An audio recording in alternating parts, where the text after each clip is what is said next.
Hi everyone, welcome to my second video, which this week comes in two parts of the My Space for Me homeschooling series.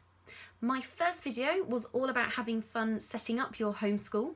If you haven't seen it, just go to the My Space for Me Facebook page or to the Tessa Armstrong Associates YouTube channel and you'll be able to find it there. Now, before I tell you what this week's video is all about, I want to tell you a couple of things about me. Firstly, I really like cats. This is our cat called Sammy. As you can see, he is really fluffy, very fluffy cat. The second thing is that I love seeing smiles on children's faces. Their smiles usually mean they are happy and they're having a good day. However, I know and you know that sometimes their smiles will hide, and when that happens, they may not be having a good day. My job is to help them learn how to find their smiles again. As when they know how to find their smiles, they will be able to be the best they can be. And this is what the My Space for Me program is all about. I take the children on a journey of discovery into space to enable them to be the best they can be. And this is a journey you can take them on too through following these videos. So we are now on a homeschooling mission. We have built our schools in our homes, and now there is something else very important to consider before we launch into our mission, and that is our thoughts and our feelings. We have been on a roller coaster of emotions over the last couple of weeks, haven't we? And if we have experienced that roller coaster, our children would have as well. They're probably really starting to miss their friends, their teachers, their school, and perhaps struggling to get used to their new routine. Even if they don't openly tell you this, they may be thinking it.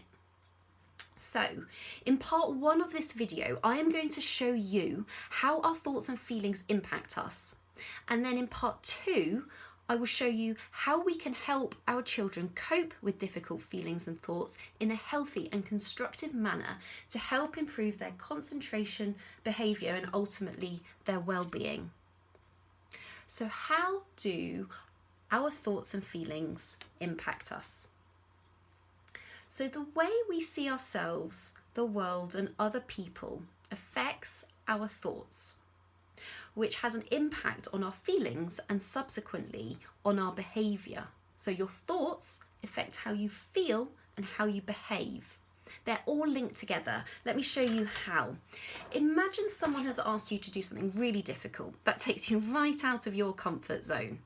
Perhaps it's doing a presentation in front of hundreds of people. Perhaps it's doing a parachute jump. Perhaps it's being told you have to stay at home for a few weeks and homeschool your children. As soon as you are asked this question, which is the trigger, a thought will enter your head. This is the first thing that happens, and this thought will determine how you feel and subsequently how you behave. So for example, you're asked to do a presentation.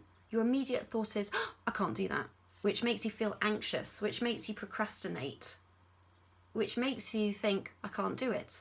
And the cycle continues and it gets stronger and stronger. Now we can break this cycle. And to do this, we need to recognise when we're in this negative cycle. We need to recognise and identify our negative thoughts, recognise what it's making us feeling and how we are behaving as a result. Once we have identified this, we then challenge the thought. Really? Can you really not do it? And then turn it into a positive. Yes, I can do it, which makes us feel happier, which makes us start putting some steps into place to complete the action, which makes us think, yeah, I can do this. And the positive cycle then can continue. So with this cycle in mind, please now go to part two of this video, which you can find on the My Space for Me Facebook page or the Tessa Armstrong Associates YouTube channel to find out how we can help our children cope with difficult feelings and thoughts in a healthy and constructive manner, which, as I said before, will ultimately improve their concentration, behaviour and their well-being. So I'll see you shortly in part 2.